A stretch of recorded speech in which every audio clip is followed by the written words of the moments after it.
A Lorena, primeiro me diz o seu nome,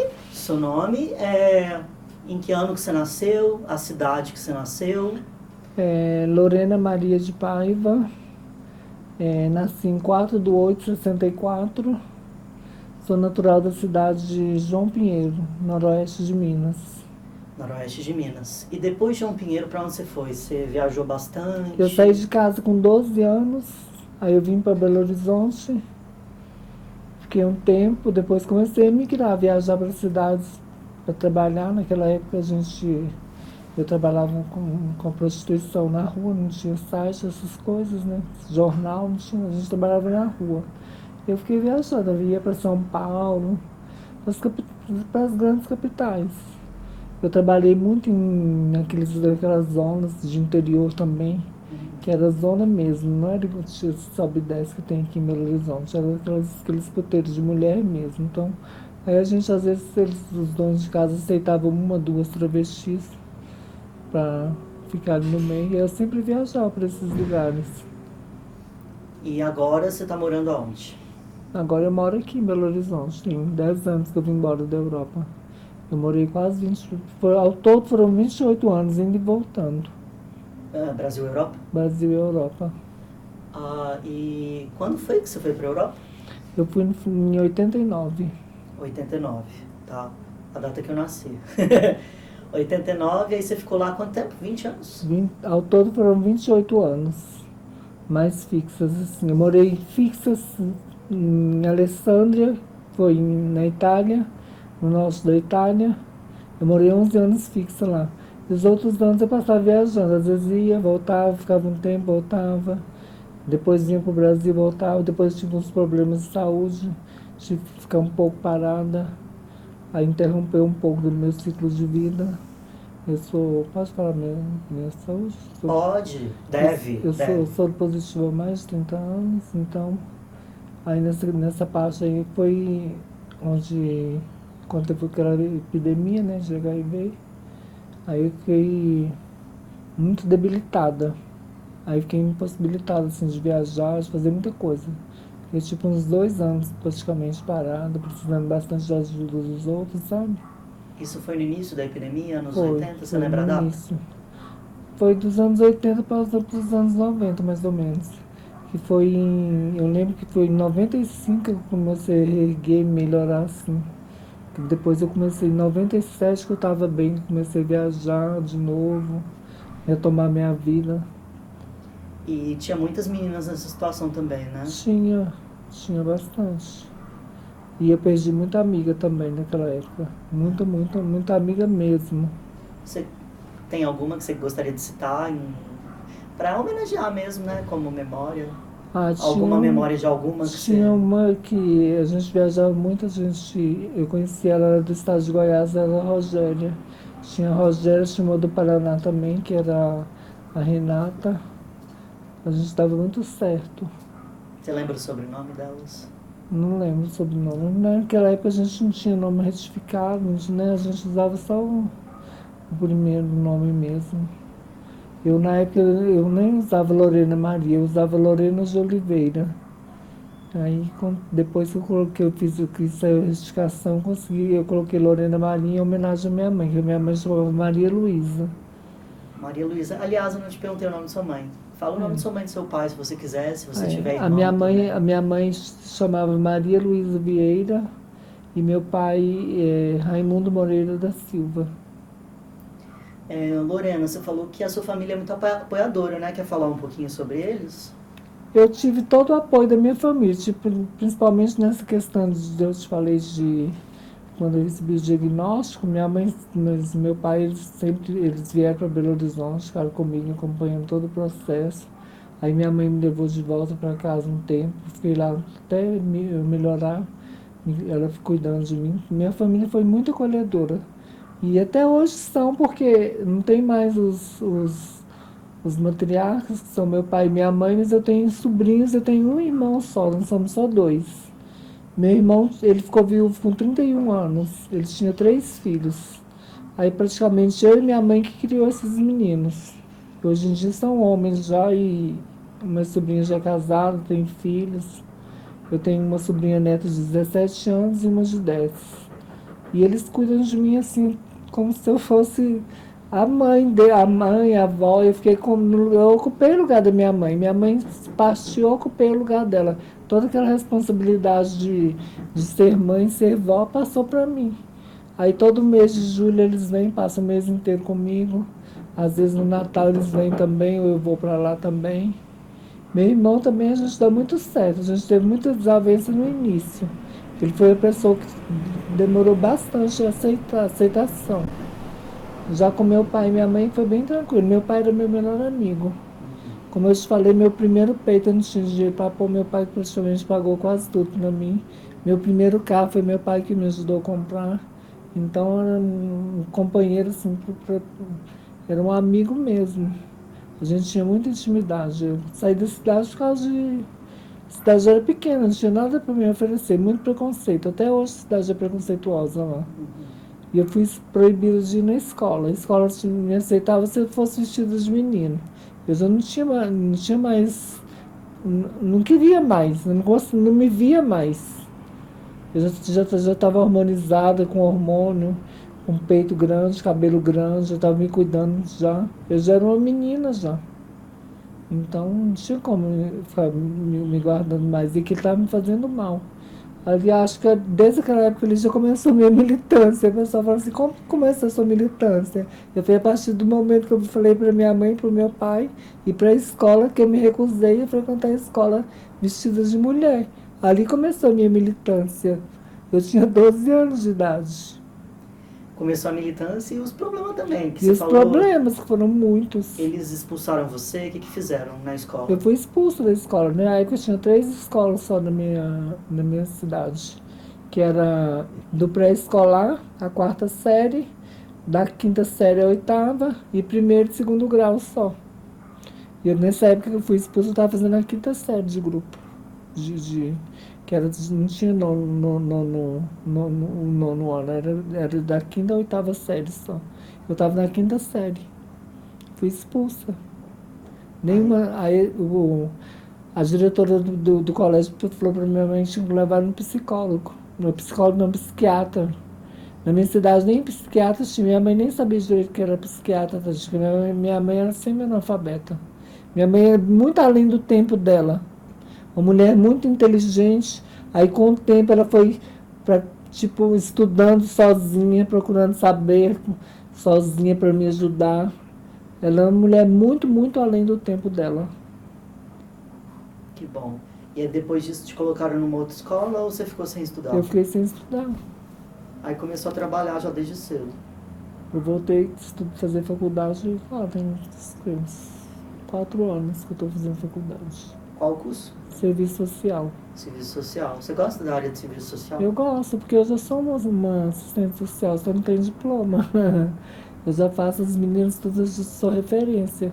Toda vez as meninas, eu trabalhei muito, a gente no projeto que eu te falei, a gente joga os projetos nos editais. Quando o projeto é aprovado, eu sempre procuro tirar um pouco da verba para trabalhar com o público que está no presídio.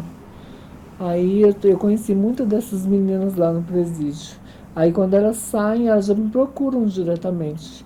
Há 2 semanas atrás recebi uma menina aqui em casa, tá todo com problema psicológico, tudo, já encaminhei ela para o lugar certinho, dei uma ajuda para ela. Então, já sou uma referência para elas já. O que me falta era só a parte burocrática, que é o diploma. O serviço já faz há muito tempo. E em relação às meninas do presídio, é muita vulnerabilidade, né? Elas vão ser presas porque acabam não tendo tanta oportunidade, né? Como é que tem sido o seu trabalho no presídio? Já tem uns 2 anos, 3 anos que a gente encerrou. Que desde que mudou a diretoria, a gente não foi mais. É na Jason? É, na Jason. Eu vou lá, mas assim, os cursos que a gente exercia lá, a gente não está exercendo. Eu escrevi um edital esse ano, se for aprovado. Deus ajude que seja, porque lá a gente tem muita máquina de costura lá, para dar corte e costura para as meninas.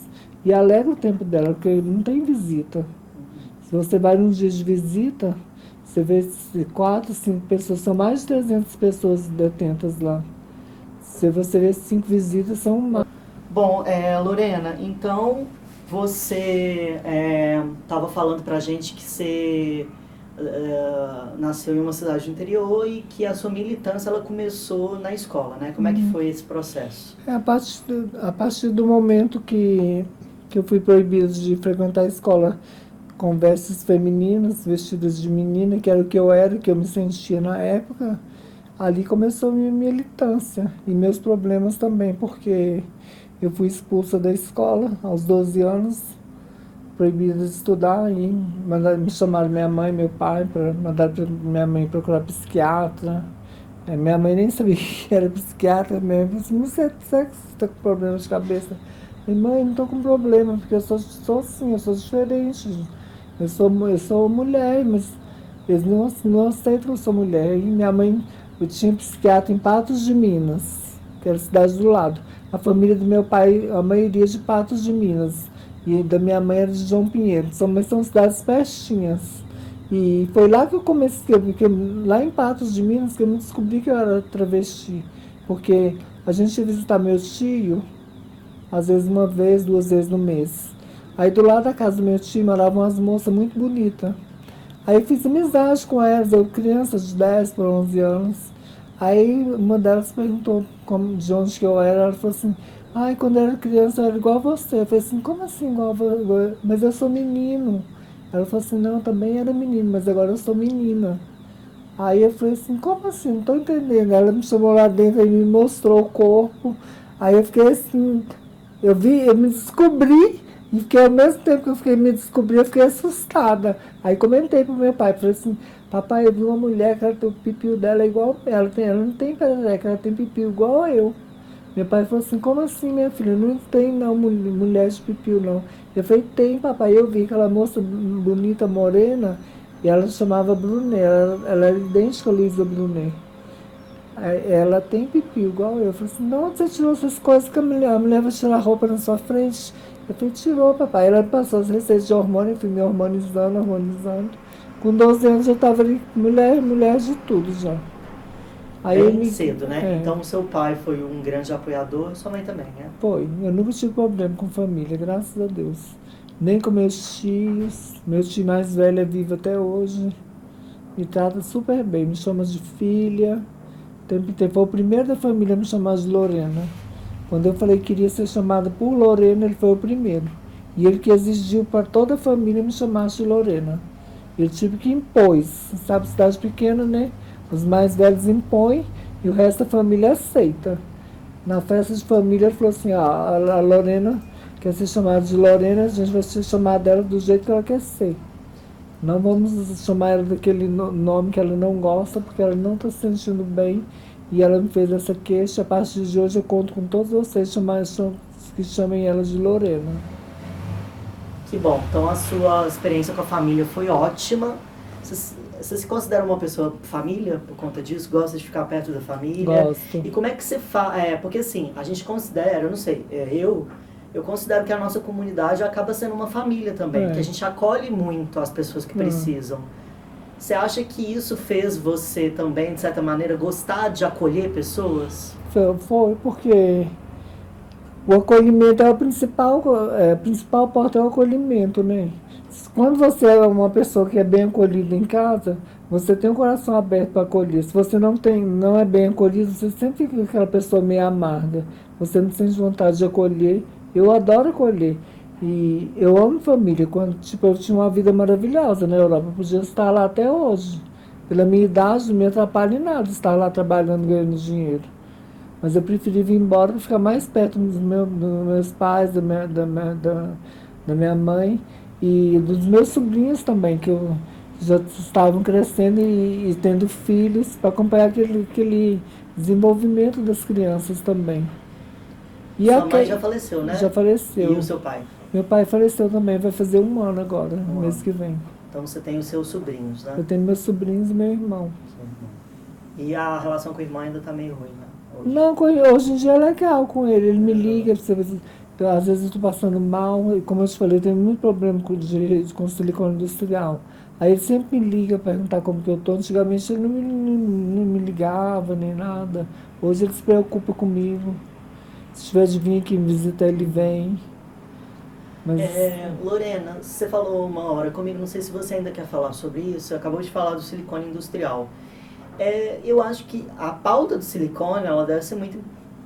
A pauta do silicone industrial é muito importante para muitas pessoas trans, né? Porque muitos procedimentos, quando a gente não tem dinheiro, acabam sendo feitos improvisadamente, né? O que você pensa sobre isso? Você tem lutado sobre isso? Como é que é? A minha luta hoje em dia é conscientizar as mulheres trans a não usar. Que a gente não tem necessidade de colocar esse material no corpo. Na minha época, a gente era quase que obrigatório. A gente trabalhava na rua, aí tinha aquela hierarquia das travestis mais antigas. Se você não tiver silicone, você não vai ficar aqui no meio da gente, que você não é travesti. Travesti tem que ter silicone. É tipo quase que obrigatório. Todos tinham que ter. E com o tempo, realmente fiquei muito bonita. Durou muito tempo. Mas de 2014 para cá tive muito problema.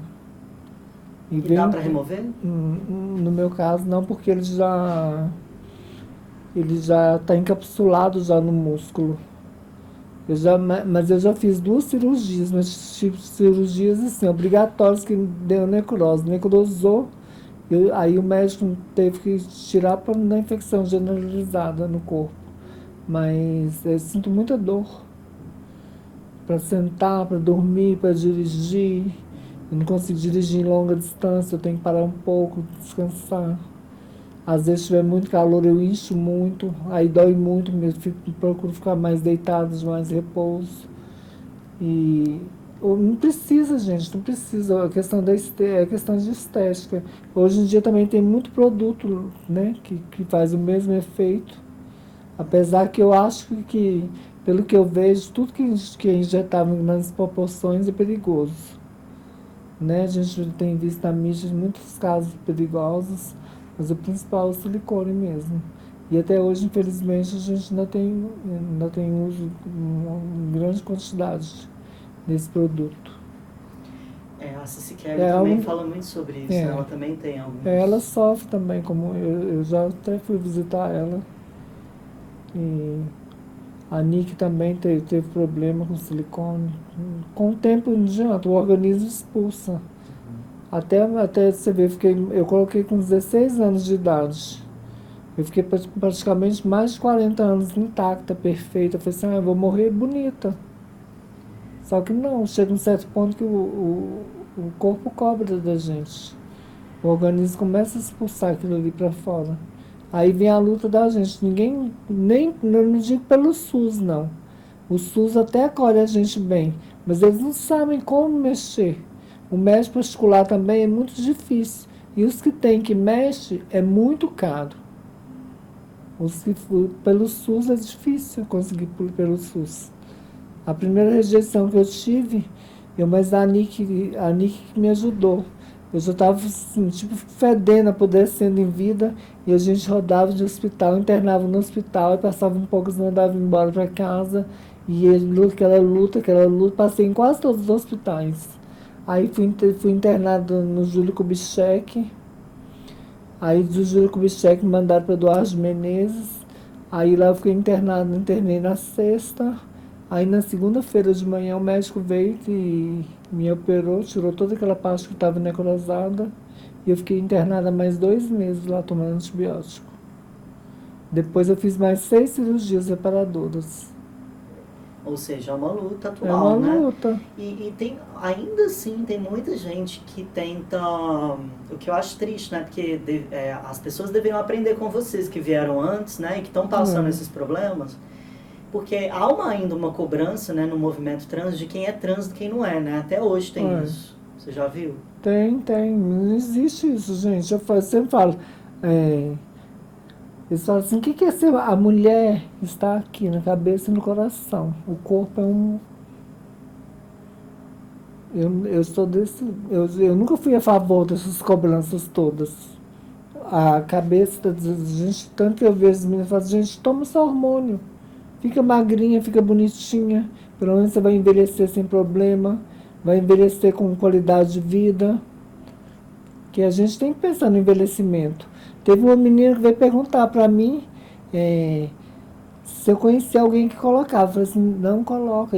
Aí tirei minha roupa, mostrei para ela minhas cicatrizes e tudo. Ela falou assim, mas o seu durou quantos anos? Eu falei, olha, demorou bastante. Ah, não, eu tô com 22 anos, se eu chegar até os 40 anos bonita e viva, tá ótimo. Não quero viver mais de 40 anos, não quero envelhecer, não. Eu quase chorei, falei assim, menina, você tá louca? Eu lutei tanto, eu luto tanto para viver, você me falar que quer viver só até 40 anos.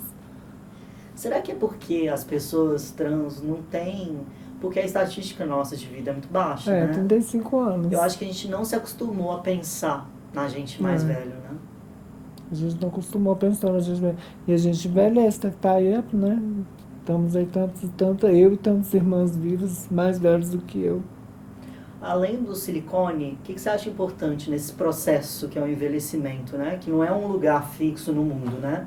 É um processo, né? E todo mundo vai passar, né? Todo mundo passa, né? Todo mundo passa. Olha, eu sempre aconselho para as meninas a juntar dinheiro para ter um canto da gente. Porque é triste a gente envelhecer sem ter um canto da gente. A gente sofre muito.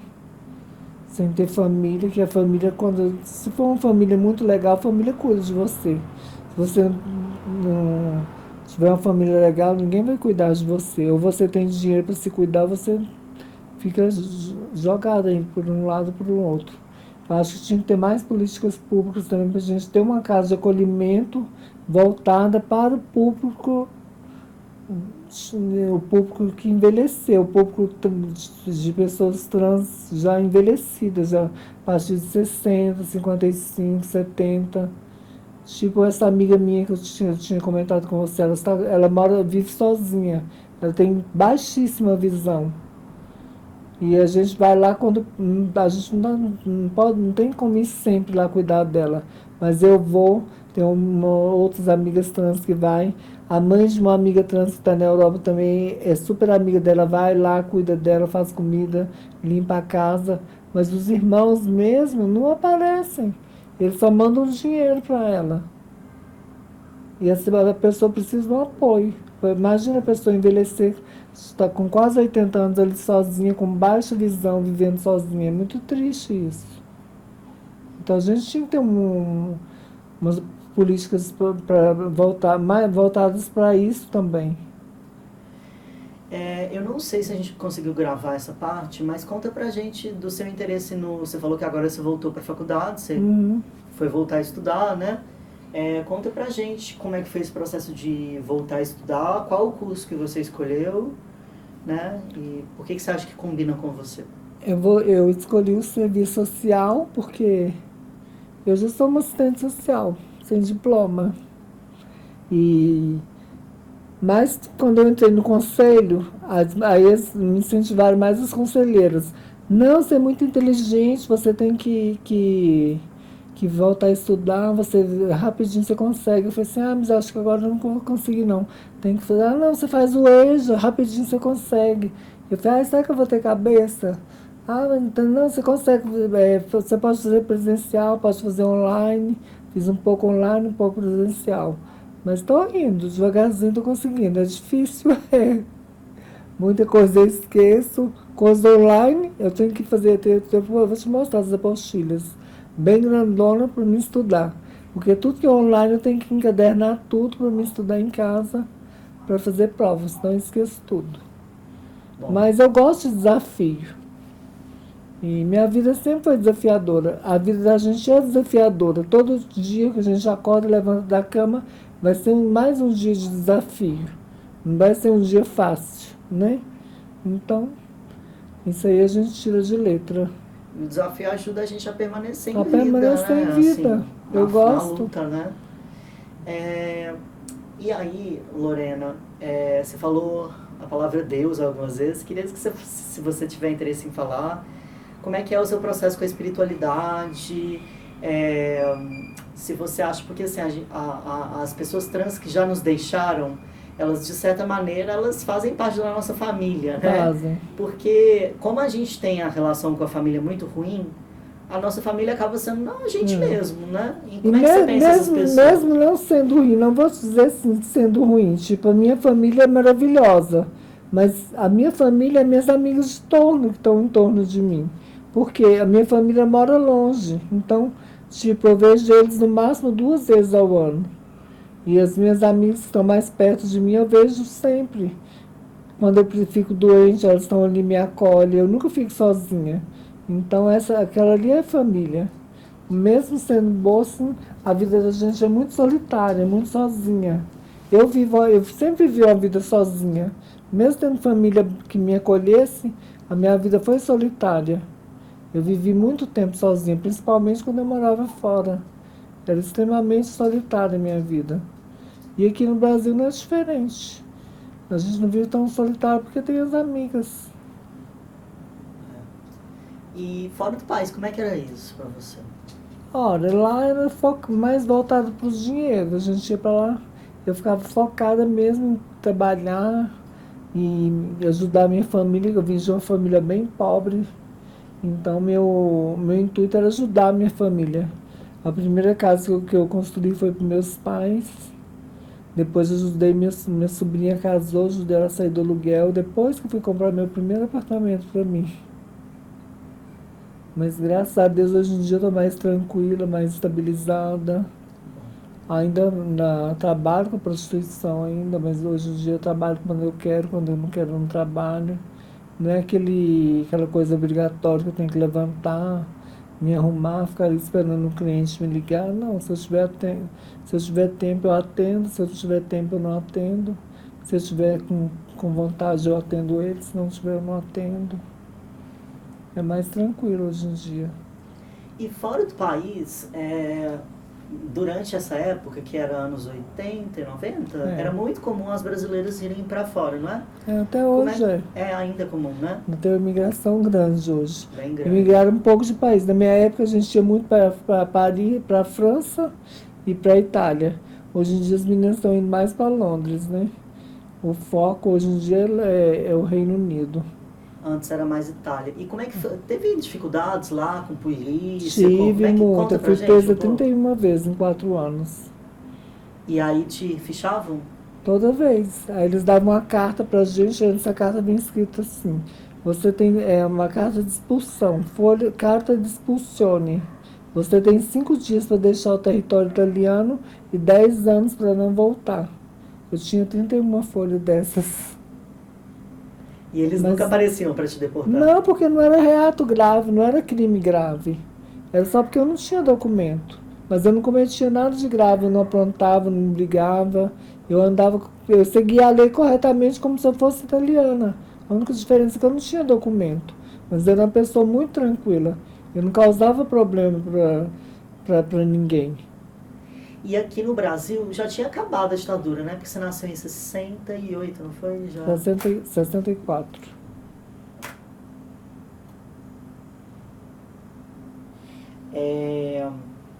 Então já tinha acabado a ditadura quando você nasceu, né? Você viveu ainda um pouco de repressão militar ou não muito? Um pouquinho. Não muito, não. Já foi presa no Brasil também ou não? Já. No Brasil já fui presa várias vezes. Mesmo... Naquela época eu falo assim que acabou, mas acabou entre aspas. Assim, pra gente que vivia na rua, a gente viveu a ditadura na rua, na mão dos policiais. Várias vezes eu fui presa por vadiagem, tinha que ensinar vadiagem. Várias vezes eu apanhava na rua por nada, por eu estar ali na rua. Você não conseguiu nenhum documento dessa época? Ia ser tão importante. Não, documento não tem. Dessas vadiagens que vocês assinavam? Não tinha. Eles não deixavam vocês ficarem com os documentos? Eu mesmo nunca levei nada para casa. Eu ia, assinava. Eu ainda tenho uma história legal que eu gosto de contar, que uma vez o policial falou que eu era tão tranquila, eu sempre fui uma pessoa calma, que eu agredi, tive agressão à autoridade. Aí eu fui para julgamento. Realmente eu não tinha condições de pagar Eles queriam pagar 2 anos de cesta básica. Eu falei, eu não tenho condições. Eu ganhava pouco. Eu tinha que pagar o lugar que eu morava, pagar a comida. Aí o juiz pegou e me colocou durante 6 meses para dar faxina no IML. Você acredita? Aí os policiais humilhavam, né? Não, eu fiquei 6 meses dando faxina lá. No IML. No IML. Essa é só uma das humilhações, só né? Uma das humilhações. E era comum, não era? Porque a Era super comum, era super comum isso. Então, quer dizer, era uma falsa, uma ditadura que tinha acabado para muita gente, mas para nós não. Como até hoje eu acho que ainda tem um pouco de ditaduras incubada ali. Porque vive e mexe a gente sofre uma opressão. Há pouco tempo, o ano passado, não tem menos de um ano, eu fui parada por uma viatura da Polícia Militar, e olha que eu sou bastante conhecida. Eu estava de carro, ele mandou abaixar o vidro, eu abaixei o vidro, aí ele falou assim para mim, você está indo para onde? Eu falei, estou indo para minha casa, eu moro aqui, ó, descendo aqui na esquina. Eu estava um quarteirão de casa. Ele falou, o que você está fazendo aqui? Eu falei, eu estou na rua da minha casa, estou no Brasil. Ou eu dormi e acordei na Europa, meu sonho. Ele falou, por quê? Você já morou na Europa? Eu falei, já. Ele olhou assim, tipo assim, para mim com cara de nojo. Cadê esse documento? Eu dei o meu documento. Ele falou, sou Lorena. E como que é seu nome verdadeiro? Eu falei, Lorena, meu carteira de motorista está na mão do senhor. Não, seu nome é morto. Eu falei, mas que morto não fala, não. O senhor já disse tudo. Se está morto é porque já morreu. Nome morto não existe, não. Seu nome de registro, eu falei assim, minha certidão de nascimento é Lorena Maria de Paiva. Se o senhor quiser me acompanhar até minha casa, caso eu tenha algum problema com a lei, caso eu não tenha, se eu me dar meu documento, eu posso ir embora. Então, tipo, isso é uma pressão. Não deixa de ser uma pressão. E o tempo inteiro rindo. Todos os 3 policiais estavam lá dentro rindo.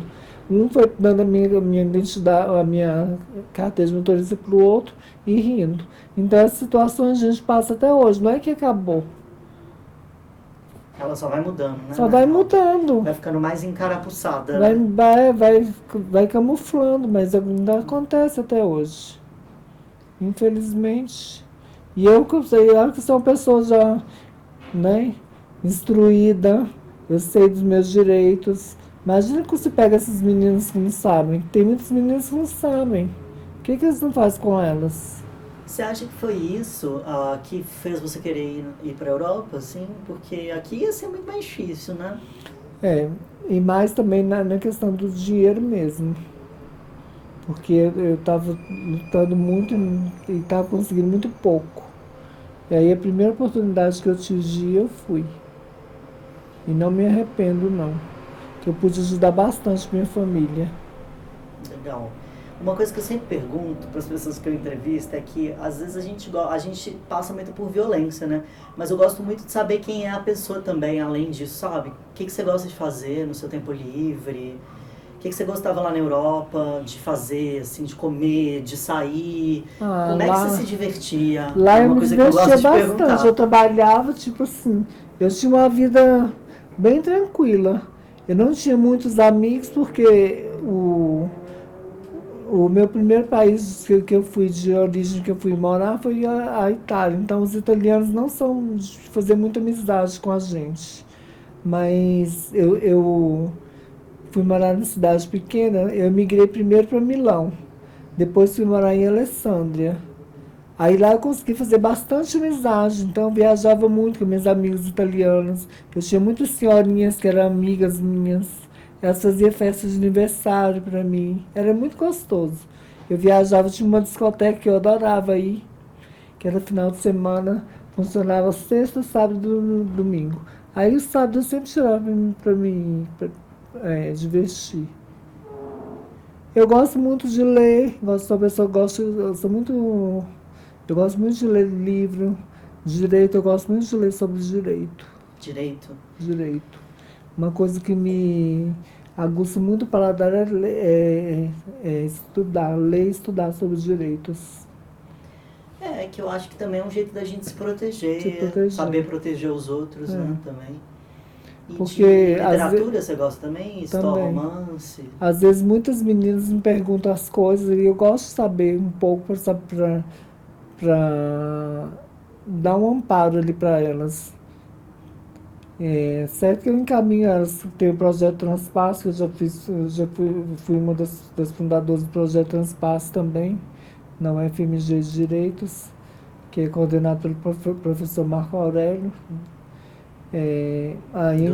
Do NU. Eu sou desde a época do NU, mas a Ani que fazia parte lá do NU. Aí depois fundou o Transpasse, mas eu sempre encaminho as meninas, ou às vezes eu mesma vou lá e levo, porque quando tem alguma coisa que eu não consigo, não entendo, ou eu ligo para ele, Marco, me dá uma ajuda com isso ou aquilo. Ele me ajuda também, é uma pessoa maravilhosa. Que ótimo. É bom, né, ter esses aliados também.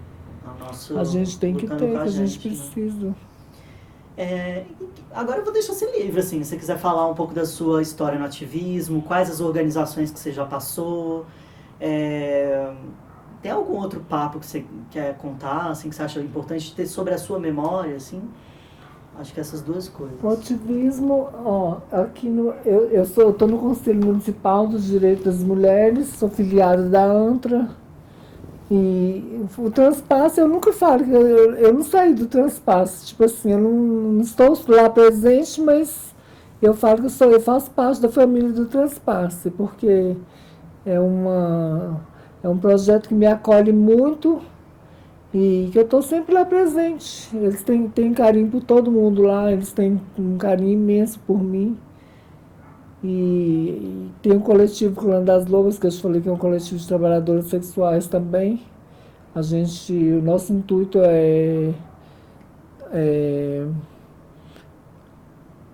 como fala, legalizar o trabalho sexual. A gente conseguiu já que os trabalhadores sexuais possam pagar o INSS como trabalhadores sexuais, já foi uma grande conquista, que é lei, está na CBO, na Central de Ocupações Brasileiras. Eu posso ir lá, eu já pago meu INSS como trabalhadora sexual, que antes você não podia pagar. Já foi uma conquista isso. E a gente está com essa PL em tramitação para regularizar o trabalho. É um tabu, vai ser difícil, mas um dia vai sair. Mas eu não vou estar aqui para aproveitar para desfrutar, eu não vou estar. Vamos ser realistas, né? Que isso aí vai levar anos. Mas pelo menos quem vir, e a gente sabe que o trabalho sexual não vai acabar fácil, né? Então outras meninas vão desfrutar disso. E onde eu estar, vou estar feliz em saber que o meu nome vai estar ali no meio. Que eu fui uma das pioneiras nessa lei. Esse coletivo começou quando que vocês começaram? Esse coletivo começou em 2018. E qual foi o primeiro coletivo que você ingressou de ativismo, você lembra? E quando? O primeiro que eu fiz parte foi da Astrave. Astrave? É daqui? Daqui de Belo Horizonte, que não tem mais. Foi em 95. O que você tem a dizer sobre esse coletivo? Como é que funcionava? Quem estava? Você lembra os nomes que estavam coordenando? A coordenadora geral era a Postina de Alessandro e a Valquíria La Roche. Aí depois a Postina saiu, teve uns problemas. Era legal, mas assim, teve uns desentendimentos, mas no final não foi pra frente. Quantos anos durou, você lembra? Esse? Não durou muito tempo. Você lembra quando que abriu esse? 95. 95. Mais ou menos ali quando veio a Antra, né? A Antra é mais antiga. A Antra é mais antiga. Legal. E aí esse foi o primeiro, então, que você fez? Foi. E aí depois qual foi? Eu participei de um lá em Milão também. Tem até hoje, mas hoje eu nem sei como que é o nome. Na época eles mudaram o nome agora. Aí na época eu participei durante uns 3 anos. Aí eu vivia sendo presa também, porque eu ia pra rua protestar com as meninas, eu não tinha documento. Em Paris também participei de um também. Inclusive a menina ela está com 80 e poucos anos, a Camille. Ela é até deputada lá em Paris. Aí quem é coordenadora da ONG lá agora é a Cláudia, que é uma assistente social de Portugal, portuguesa. É um amor de pessoa também. A Cláudia que ajuda as meninas hoje em dia, que ocupou o lugar da Camille. E as brasileiras que chegam lá também são Elas acolhidas. estão acolhidas, elas acolhem a gente super bem. Nossa, super, super bem. Que bom. E você gostou de fazer parte desses movimentos sociais ou era para você difícil? Você prefere agir mais sozinho ou mais no coletivo? Eu gosto. Com coletivo é bom. Sozinha também é bom, mas eu acho que quanto mais gente unida, mais força tem, né? Como diz o ditado, a união faz a força. Você tem mais pessoas juntas por uma causa só, lutando por uma causa, é melhor. Uma andorinha só faz verão, mas é difícil. Então, se você pode, tem mais gente junto, lutando e ajudando, que é bom ter variedade de cabeças diferentes, pensando diferente, pensamentos diferentes. Às vezes eu tenho uma ideia, aí a minha ideia às vezes é legal, mas aí vem uma outra ideia que complementa mais ainda a minha, vem uma outra que agrega mais ainda. Então junta aquilo ali tudo e vira uma coisa, fica uma coisa maravilhosa. Então tem que ter mais gente. A ANTA funciona bem por quê? Por isso. São mulheres maravilhosas. Keila, Unidas, Bruna, né? nossa, são pessoas assim, E que têm opiniões também bem parecidas. bem né? parecidas. Então tem que ter esse agrupamento de pessoas diferentes, né, de ideias diferentes. Eu tenho algumas perguntas para você. Opa. Que é assim. Antes de você sair do Brasil, aonde as travestis, você e suas amigas iam? Bar, boate, quais os nomes, você lembra? Que é muito importante também a gente fazer a memória de onde as travestis iam, né, na cidade, quais eram os lugares. Porque hoje, se a gente for ver, Não tem quase nada, né? Tem um bar que é de um homem trans, que é o Nu Central, mas das travestis, eu tenho curiosidade, sabe? Aonde que as travestis gostam de ir, Eu ia né? muito pra... Tinha Plumas de Paetês, como que era o nome da outra, gente? Que era em Barro Preto. Ai, eram três, tinha dois, não tô lembrando o nome. Sou péssima a guardar nome. Mas tinha Plumas de A Paetês. Plumas era de qual época, mais ou menos? 80? Dos anos 90. 90? 90 para 2000, por aí. Não tô lembrado. Estação 2000, não, Giz, não, Não, a de Glass já é mais recente, mais Estação recente, 2000. Josefina. Tinha Josefine, tinha Eros. Essas são mais recentes, né? Mais recentes. As outras eram bem mais antigas, tinha várias. Você pode me contar depois também. Eu vou lembrar, vou te falar agora. E era boate, né? Mais era boates.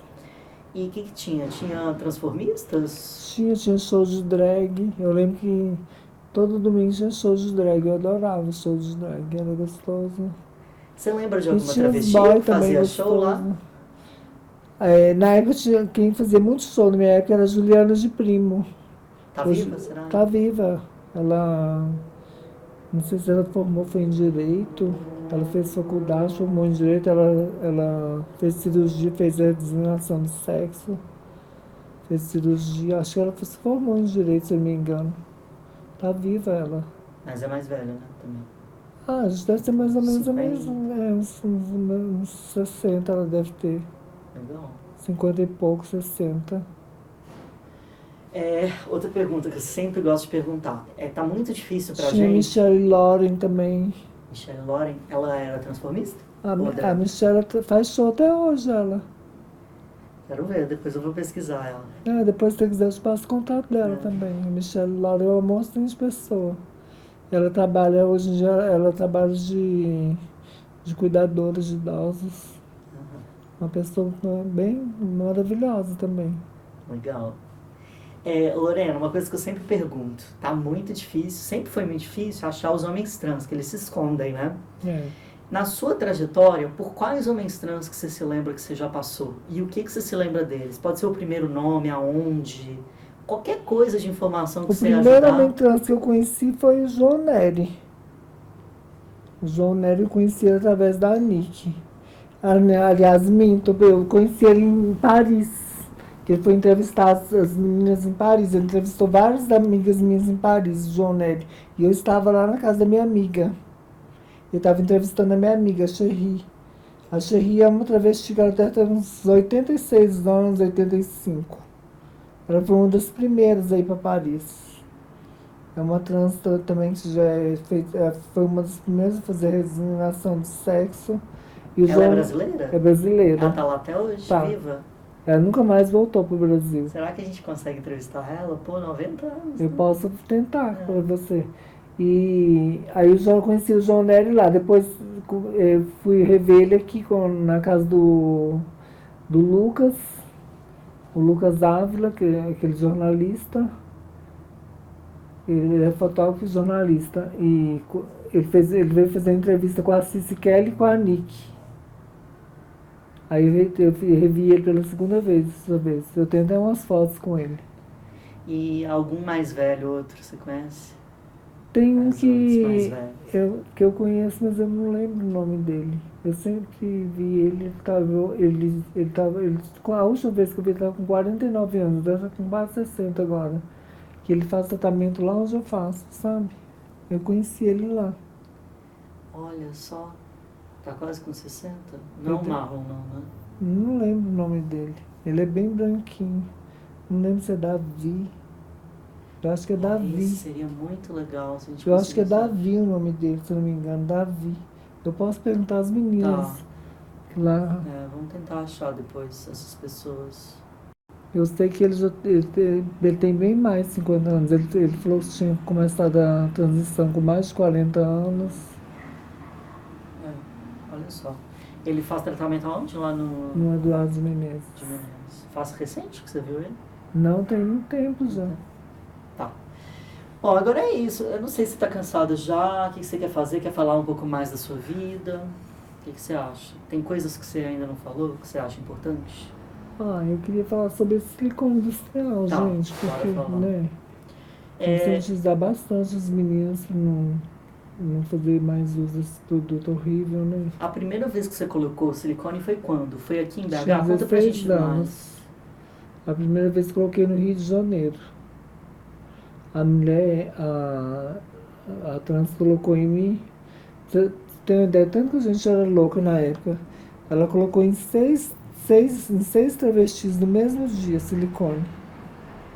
Tudo no mesmo quarto, no mesmo lençol. Tipo assim, não trocou nada, só trocou as seringas. Quase E sem a gente, cuidado. tipo assim, a gente tá viva pela mão de Deus. Porque se não fosse isso, ficou o dia inteiro colocando silicone na gente, o primeiro foi ali. E ela já estava cega de um olho, ela era bem idosa. Olha. Ela era velha já. Ela estava cega de um olho. Ela Você estava lembra o bem nome dela? idosa. Ou não, será que não pode? Severina. Severina. Nada Severina. A bombadeira. A bombadeira na época. Ela era do auge na época. Pode deixar eu tocar. A Severina, ela tá viva até hoje? Ela é mais velha? Não, ela faleceu tem muito tempo. É antigo, né? É antigo, tem muito tempo. Ela tinha 16 anos, ela já era Nossa, idosa. É verdade. Ela já Foi tá- em São Paulo? No Você Rio de falou Janeiro. Rio. A gente trabalhava na Lapa. Caramba. Mas era muito comum também isso acontecer, né? Elas colocarem. E Naquela época todo mundo colocava. Uhum. Eu lembro uma época que, vou te falar, o tanto que a gente era obcecada.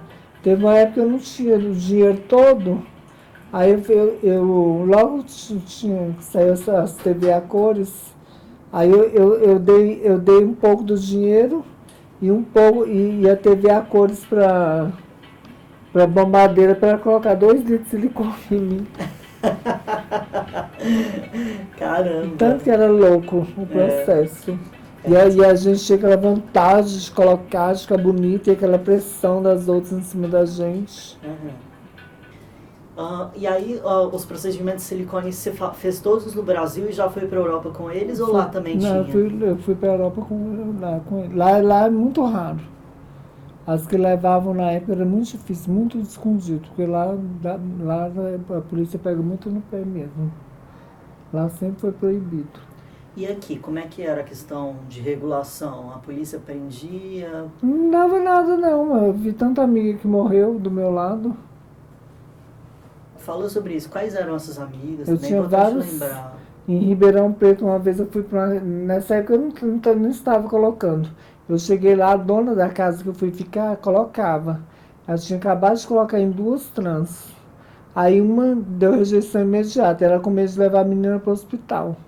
Eu falei, tem que cuidar, o silicone dela deu rejeição. Não, mas eu vou dando ela remédio. Foi só piorando, piorando. A menina veio a óbito dentro de casa. Nossa Senhora. No Mato Grosso do Sul também aconteceu isso também. Eu presenciei um óbito de uma trans que colocou silicone industrial no peito. O silicone desceu, foi pro pulmão. Ela veio a óbito também. É muito Não deu grave, problema muito nenhum, perigoso. não. A polícia não. Hoje em dia eles investigam, mas antigamente não tinha esse problema, eles não investigavam, não. É que é isso, né? Quem sabe se fosse outra vida, acho que eles investigariam mais, né? É. Hoje as coisas mudaram bastante, né? Naquela época eles não investigavam, não. E hoje, em relação aos tratamentos médicos, é mais fácil? Porque antes era muito mais difícil, né? Não tinha médico para falar. Hoje a gente vai no Hospital da Baleia, até a doutora Beatriz. No Eduardo Menezes tem lá o... Como é que se chama? O Eduardo. Doutor Mundinho. Doutor Mundinho até saiu, tá lá mais não. Hoje tem mais médicos que topam atender a gente, né? Dão hormônio e tal. Como é que funcionava para você? Você se automedicava? A gente que aplicava uma na outra. Eu nunca fui no médico para pegar uma receita de hormônio. Eu sempre me automediquei sozinha. Não tive esse privilégio. Ainda bem que hoje em dia as meninas estão tendo, né? E sobre leis, você acha que precisa o quê para a gente combater essa mentalidade de colocar o silicone industrial? Que você falou que é algo bem importante para você, né? Tinha que ser uma coisa proibida, sabia?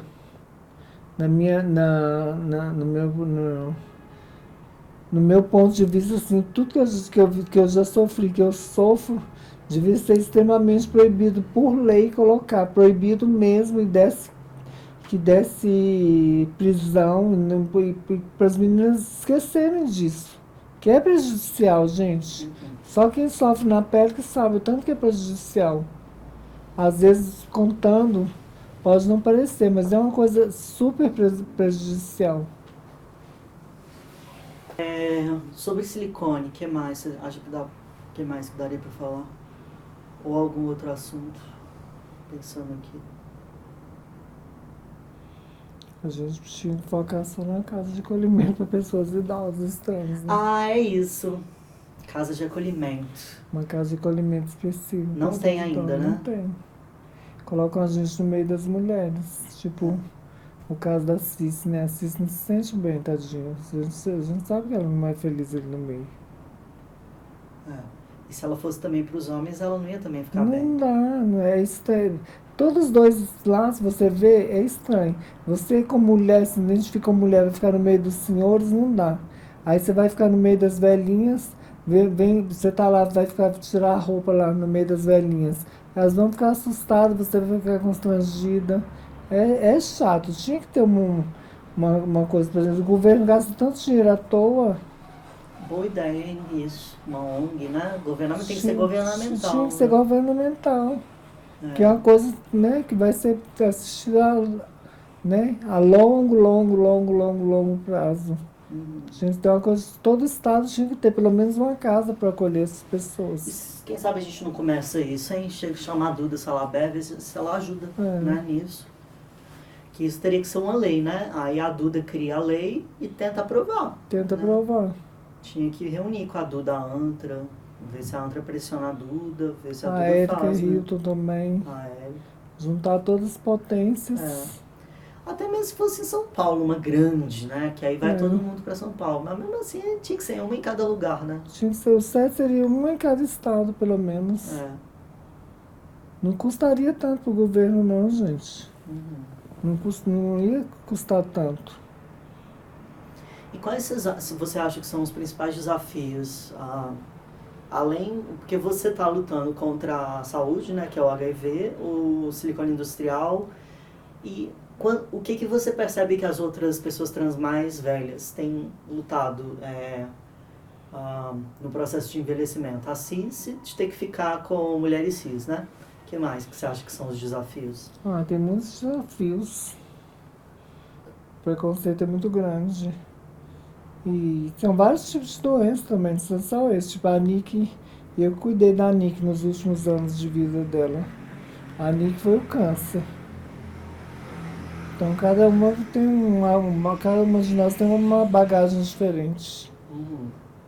Fala um pouquinho da Nick, quem sabe? Eu não tenho nada sobre ela, nunca ninguém citou ela, olha só. A Nick foi uma pessoa maravilhosa na minha vida. Vou dizer assim, que a maioria das coisas que eu sei, assim, a Nick foi por ela. A gente lutou muito juntas. Teve uma época que eu não tinha onde morar, ela também não tinha. A gente lutou muito procurando por moradia. E foi que a gente cresceu juntas. Cresceu, como estou falando assim. Ela conquistou os ideais dela, eu conquistei os meus juntas. Ela era uma grande amiga para mim. Você conheceu ela antes de ir para a Europa ou lá? Eu conheci ela antes de ir para a Europa. Quando você voltou, ela estava viva ainda? Tava. A Nick faleceu tem 3 anos. 3, você voltou em 2014. 2014. Né? Ela começou a passar mal em 2017, quando foi detectado o tumor dela.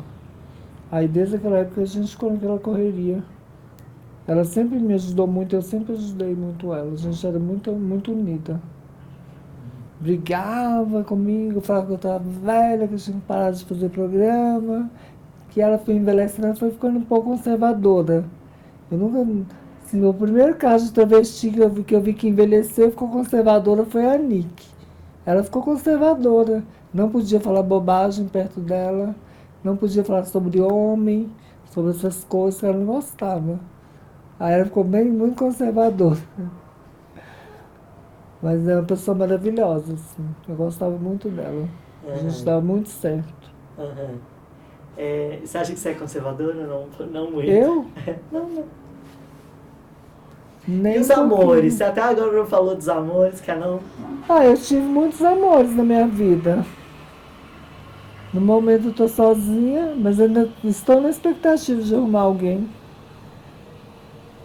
Enquanto o coraçãozinho está batendo, a gente está procurando. É bom, né?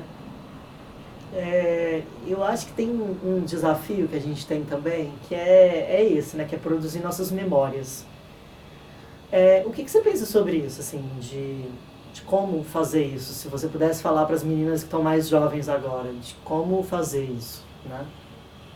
Guardar coisa, o que seria, assim? Guardar as coisas, lutarem também pelos direitos, tentar levar a vida digna, juntar dinheiro para o envelhecimento. A primeira coisa que eu falo, gente, igual essa menina que eu citei dela, tadinha, ela ganha um salário mínimo. Então, como uma pessoa que trabalha no supermercado ganha um salário mínimo vai juntar dinheiro? Não tem como. Mas no lado da prostituição já ganha um pouco mais. Dá pra você juntar um dinheiro pra você fazer um pé de meia. Você tem que ter cabeça. Você chegar no seu envelhecimento, você ter um teto onde morar. Você não consegue ajudar elas a irem também pra Europa? Eu consegui, a gente consegue. Ou incentivar, né? A gente incentiva. Mas, tipo, eu não posso ir lá e falar assim, vou te emprestar o dinheiro da passagem. E amanhã, se essa menina chega lá e me denuncia, eu vou presa por tráfico humano. Sendo que eu não estou fazendo nada, eu só emprestei o dinheiro. E se ela não quiser me pagar, eu vou presa por tráfico humano. Tem todas essas burocracias. Não pode. Então tem todo esse cuidado, entendeu? Que a gente tem que tomar também. E lá fora também, hoje em dia, não compensa tanto, tá compensando tanto mais não. Já está muito cheio, sabe? A gente que trabalhava muito bem. Hoje em dia não trabalha bem igual trabalhava, não. Tem muita droga. Tipo, quem tem tendência à droga não volta com nada. Eu nunca usei nada, eu nunca fumei nem maconha. Meu apelido lá na Itália era Madre Superior, que as meninas chamavam de Madre Superior, que eu não bebia, não fumava, não fazia nada, não usava droga. Até a polícia ria de mim, falava que eu era a única que não fazia nada. Eles falavam assim, mas como é mais, tu não faz nem ter. Eu falei, mas eu não gosto, eu vou fazer pra quê? As que se envolveram com drogas acabaram falecendo até já, Falecendo, né? as que não faleceram estão lá. Overdose, ou foi presa, Ou né? estão lá até hoje sem nada, envelheceram, não tem nem como ir embora pro Brasil. Aí aí, qual o resultado de você viver a vida inteira correndo atrás das coisas para no final não ter nada? Não faz sentido. Por que você acha que as pessoas acabam envolvendo tanto com droga? Vulnerabilidade, né? E a tentação é muita também. Lá, tipo, vamos supor, na minha época, quando entrou o euro entrou em 2000 por ali, que antes era lira, a gente ganhava 3 4 5 6 milhões de lira por noite. Equivalia a 1.500 euros, 2.000 euros por noite. Hoje em dia, você não ganha isso mais. Mas aí você pegava, quando entrou o euro, a gente pegava aqueles clientes que queriam usar pó, eles ofereciam até 10.000 euros pra gente. Aí, tipo, a pessoa já tem uma queda. Que aquele dinheirão na frente, é claro que vai usar. Aí Alguns aquilo até ali. paga, né? Pra você fazer, Não, pra a eles maioria não ficar paga. sozinho, né? A maioria paga. É onde os meninos vão se afundando, se afundando, se afundando. Aí tem que ter um jogo de cintura muito forte, uma cabeça muito centrada. E os homens de lá casam com as meninas também, ou fica só essa relação de... Casa. Casam, né? Eu tenho muitos amigos casados. Legal. E agora na Itália já tenho o casamento homoafetivo, né? Foi aprovado. Muito bom. A Itália foi quase dos últimos países a aprovar a lei. Eu mesmo, quando eu casei em Paris. Eu morei 1 ano e 8 meses em Paris para decretar residência fixa para casar. Aí você casou em Paris e depois voltou pra Itália? Voltei para Itália. Lá não tinha casamento homoafetivo. Na Espanha já tinha. Eu lembro de quando eu tinha um monte de amiga trans colombiana. Elas todas tinham casamento, documentos de matrimônio lá. E naquela época também o casamento não era válido na Itália. O documento não era válido não, você acredita? Por quê? Porque não, a polícia não via aquilo como documento. Eles podiam, se você puder pegasse um policial legal, ele deixava você ir embora. Se pegasse um policial chato, aqueles rigorosos, eles te levavam preso igual, com documento sem documento. Porque o passaporte você pega depois de um tempo, só é difícil. O passaporte mesmo, que é o documento, né? Oficial, demora um tempo para pegar. Não pega tão rápido. É bem burocrático. Muita coisa. São fases que vão passando devagarzinho. Muita coisa. Bom, eu acho que é isso. Se quiser, deixa o livre aí, se quiser lembrar de alguma coisa a mais. Alguém que você queira guardar de memória. Pensando aqui. Ai, a memória é minha mãe. Sua mãe? Quer falar um pouco dela pra gente? Minha mãe foi uma marca histórica da minha vida. A mulher que eu sou hoje em dia, eu agradeço a ela. A mulher mais forte que eu conheci na minha vida foi minha mãe. Como é que ela era a personalidade? Forte. Signo de Escorpião. Mas muito, muito além do tempo, minha mãe. Muito inteligente. Ninguém falava que a minha mãe era analfabeta. Muito inteligente. Ela sabia ir e vir para qualquer lugar sozinha. Se virava, fazia tudo sozinha. Corajosa. Eu fui embora para a Europa, ela resolvia tudo para mim no banco. Nas coisas aqui no Brasil. Mãe, tá precisando disso. Minha filha, espera um pouco. Rapidinho ela resolvia tudo. Ninguém falava que aquela mulher era semi-analfabeta. Olha. Ela fazia tudo. Ela era muito ágil, muito esperta.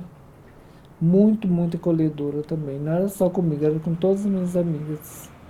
Todos os meus amigos tiveram o prazer de conhecer minha mãe. A Nick era apaixonada por minha mãe.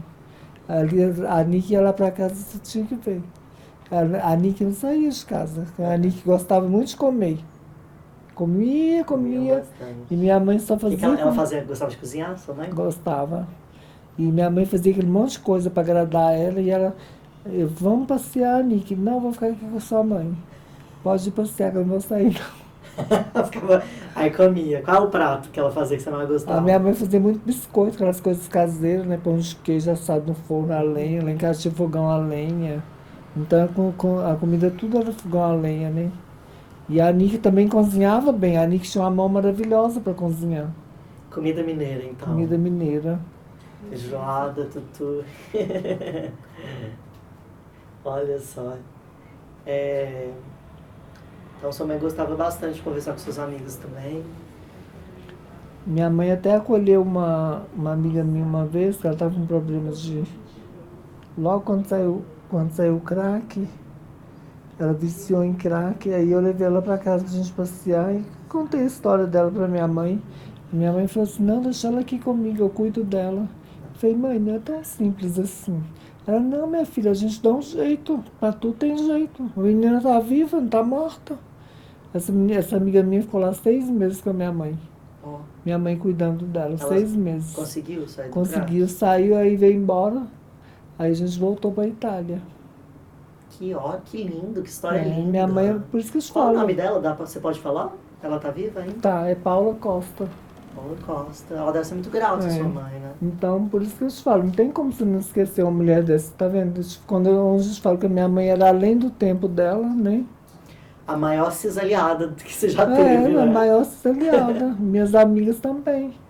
Ela nem conhecia a menina, tinha a primeira vez que eu tinha levado essa minha amiga lá em casa. Ela se sensibilizou tanto, ela falou assim, não, eu vou cuidar dela. Eu falei, mãe, não é fácil. Ela, é fácil sim, minha filha, não é fácil. A gente só não tem jeito à morte, o resto tudo a gente dá um jeito. A minha mãe era assim, não, só a morte que não tem jeito, o resto tudo a gente dá um jeitinho. E ela era bem, bem disposta mesmo, ajudava bastante a gente. Que legal, minha mãe falou muito isso também, só a morte que não dá jeito, né? E são mulheres sábias. A minha mãe era uma mulher muito sábia, muito inteligente. Te ensinou muito, né, também. E ela sofria junto comigo, tadinha. Toda vez que eu sofria alguma coisa, ela sofria junto comigo. O bonitinho que eu achava nela era isso. Nunca fui abandonada por família assim. Na época eu te falei que eu morava ali na zona, aí teve uma época que eu briguei com meu irmão, aí a gente se comunicava por carta, porque não tinha telefone, né? Celular não tinha. Aí tinha aqueles telefones da Telemar, que era caríssima a linha. Aí só tinha um telefone na rua da minha casa, que era de um moço que era dono da rádio da cidade. Aí às vezes eu ligava, eles chamavam minha mãe, às vezes não. Aí se comunicava por casa. Eu fui em casa, discuti com meu irmão e tudo. Eu falei, mãe, eu não vou voltar aqui mais não. Fui embora, fiquei 9 meses sem dar notícia, sem escrever carta nem nada. Aí eu morava num bordel de mulher, uma zona imensa, num quarteirão inteiro de zona, assim, naquela época, um patrocínio no Triângulo Mineiro. A minha mãe e meu pai estavam por lá dentro me ver. Acharam? Eu falei, mãe, aqui não é lugar pra vocês ficar não. Ela falou, minha filha, se é lugar pra você, é lugar pra mim sim. Eu vou ficar aqui a semana inteira com você. Eles ficaram lá uma semana comigo. Que lindo, que história linda, né? Eles ficaram uma semana lá comigo. Aí depois aí me levaram pra casa, fiz as pazes com meu irmão, aí a gente ficou naquele briga, desbriga, briga, desbriga. Mas a coisa mais linda da minha mãe e do meu pai foi isso. Foi a maior prova de amor que eles puderam me dar na vida. Acompanhar você aonde você Aonde tá, eu né? estava. Eu nunca fui abandonada, assim. Quando eu falo, eu tive uma vida solitária, mas assim, nunca abandonada. Solitária porque a gente se vive uma vida solitária, né? Questão de ambiente familiar.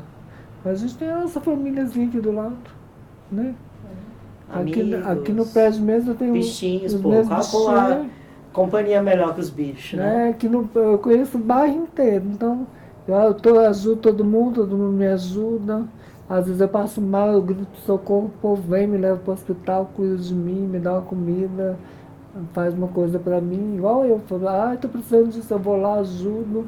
E assim vai, a vida da gente é isso. É uma mão puxando a outra. Qual o nome dos bichinhos? Você tem um cachorro? Qual que é o nome? Eu tenho o Teodoro, que é o cachorro, e a Sol, que é a gata. Tá escondida. Ela tá aqui atrás do sofá. Sabe que tá falando dele. Se já você até vir aqui, olhando. dá uma olhada aqui atrás do sofá, ela tá aqui. Aqui é bem atrás. Será que tá? Tá, tenho certeza. Dormindo. Tá mesmo. Posso filmar ela? Pode. Apareceu o Teodoro. Aí, ó. Vai lá, filho. Teodoro. Olha lá. Olha aqui. Que bonitinho. Teodoro. Vou fazer uns takes de você com ele, posso? Que aí a gente usa também no vídeo. Pode. Aí, ó.